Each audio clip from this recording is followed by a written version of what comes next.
Good evening, Andrew. How are you today?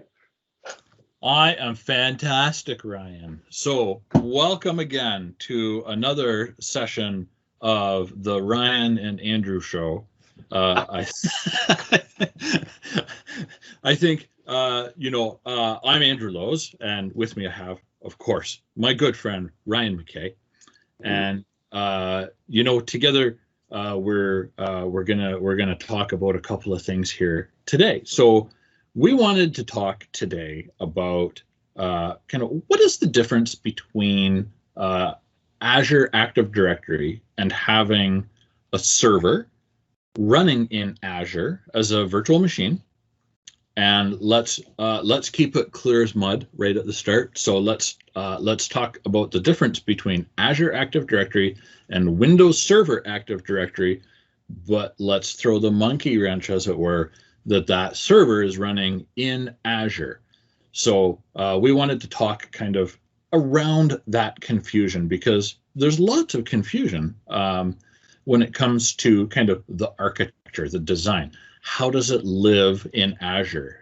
If it's Active Directory, is it the same thing as Azure Active Directory? So there's a lot of terminology there, a lot of confusion, a lot of terminology. And I'm going to affectionately refer to this as identity inception. I think that's kind of a good little analogy, right? Where is your identity living? Exactly. So this is kind of part of our ongoing theme that we've had with Microsoft Cloud identities. There's lots and lots of flavors. Shout out to the Baskin Robbins of identities here.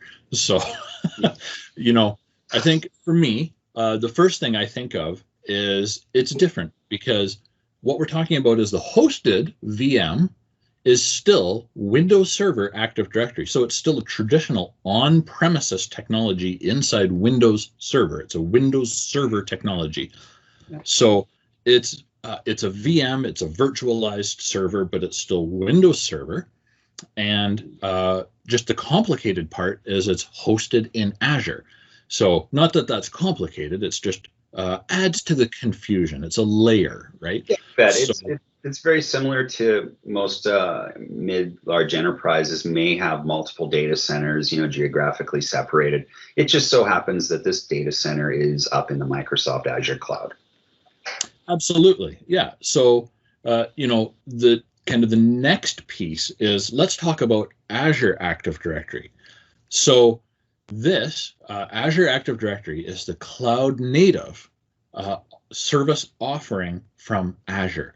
So it's a native cloud service. It's different. It's Azure Active Directory. So inside the server environment, we have Windows Server Active Directory. You can have a domain controller hosted as a virtual machine inside Azure that's running Windows Server Active Directory. Now, what's the really complicated piece? We want to throw a heck of a big monkey wrench at this one. So kind of the third point that we wanted to talk about around this is that we wrap all of this with Azure Active Directory Connect. So yeah. Ryan, walk me through this.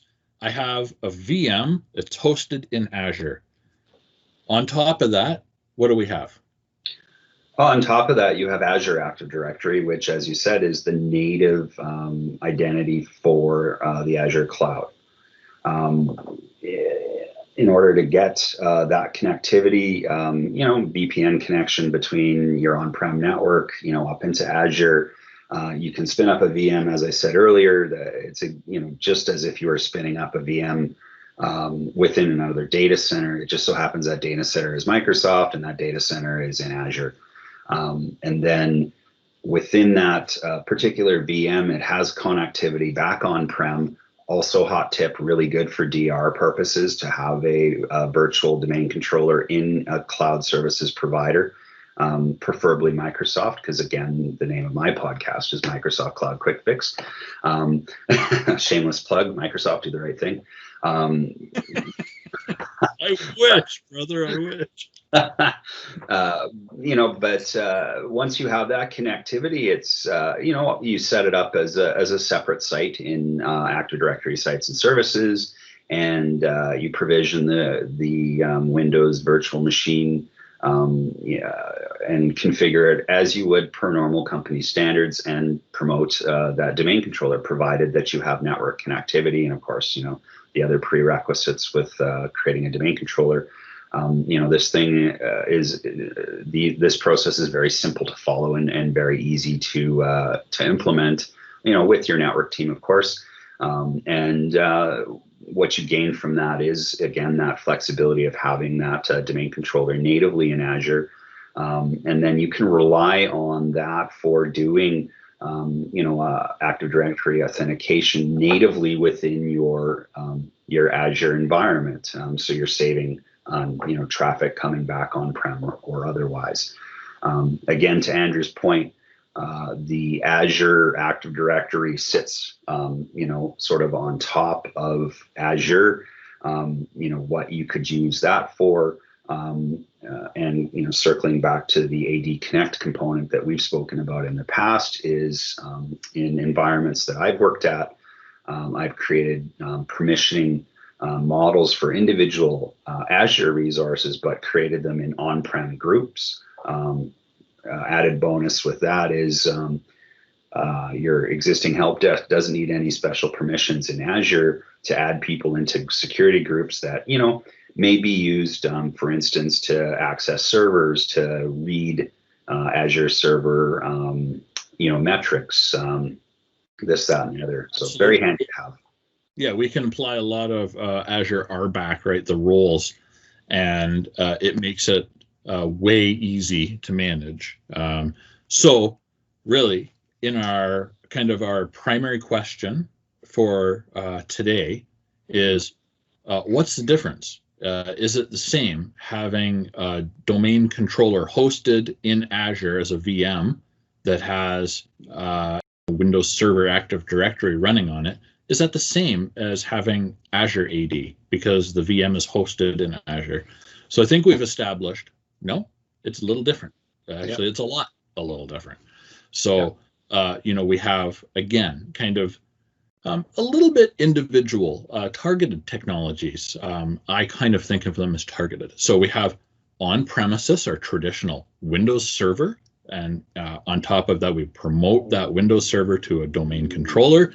Then we have Windows Server Active Directory. So we can host that virtual machine running as a Windows server in all kinds of places, different virtual structures. It becomes a bit confusing when we layer all the words Azure in front of everything. So in this case, we host the VM in Azure, but then we can use Azure AD Connect, a tool to extend that on-premises Windows Server identities into Azure Active Directory. So there's some key differences there, but really, no, it's not the same. No, you can't just mothball all your DCs or your domain controllers when you have Azure AD Connect enabled. We did address that, and I think in a previous episode. But important to note, different technologies used for different things. One's for on-prem, one's for cloud. And we can do some really freaking cool integrations on the Azure side, not the least of which is our 365 identities, which are, of course, an arm, kind of a branch, I guess, of Azure Active Directory. I'm not sure which came first, the egg or the chicken, but in this case, 365 and Azure AD have to work together as very best friends. Mm-hmm. So that's my 2 cents. What do you think? I think that hits the nail right on the head, and again, I hope we've provided a little bit of clarity of what it means. Again, Windows Active Directory can exist within Azure, and then of course you've got the concept of Azure Active Directory, which is in Azure. So as you alluded to. There's a lot of the use of the word Azure, but as a cloud implementer, a cloud transformation architect, you will see that, and you'll have to kind of sort your your way through it, and be able to quite honestly do what we did today, which is hopefully explain that to you, the viewer, and to do so in such a way that, you know, kind of clears the mud a little bit and makes things easier to understand. Yeah, exactly right. Exactly right. So we have to be able, as kind of architects and IT people, we need to be able to communicate this to, you know, although managers are definitely knowledgeable, they're more and more technical year after year. A lot of times we have to explain it to executives or even non-technical people. I actually had a friend last week ask me, you know, I'm not an IT person. And believe me, they're not, but their heart's in the right place. And, you know, they're asking, well, what's all this Azure stuff? And, you know, I hear talk about Azure Active Directory, and, you know, we have to authenticate when we log in to different sites and programs for work. But it's a confusing thing for non-technical people. Yep. So anyways, long story short, different technologies, similar stack. It's all in the Microsoft stack, but it all integrates really nicely together and allows us to extend our identities and make it easier for our users to consume those services.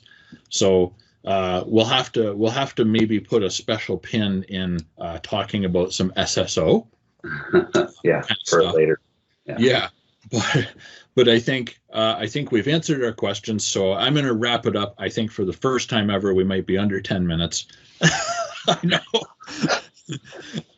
So anyways, I'm Andrew Lowe's. You can find me at AzureTracks.com. Certainly where, you know, my content is available through LinkedIn, Facebook, Twitter, and YouTube. And I'm going to go SoundCloud as well. I've actually been enjoying SoundCloud a little bit on my recent travels. I'm visiting some family in far off, distant, magical, blurred background offices here. Yeah, but podcast is on the road this week, folks. We are. We're safely traveling in our kind of new times that we have with different travel rules. But yeah, for sure. Definitely, I'm still isolating. Yeah, for sure. And to wrap things up, you know me, I'm Ryan McKay from Microsoft Cloud Quick Fix. I can be found on LinkedIn at Microsoft Cloud Quick Fix and YouTube and SoundCloud as well. And I can be found on Twitter at @MSCQF. I always mess that one up. I'm sorry. And Microsoft MSCQF.com for my website. Still work in progress, but we're getting there one HTML code line at a time. I am sorry. Absolutely, yeah. Well, you know, we're kind of compute and service guys. We're not web developers. Wow, yeah, I know my site it sure throws too. Yeah, awesome. It's so good. Well, thank you so much, Ryan. I really appreciate you joining me today. And thanks everybody for listening. And we'll catch up with you again soon. Take care, everyone. Talking to you, Andrew. Have a safe trip back home. Thank you, sir.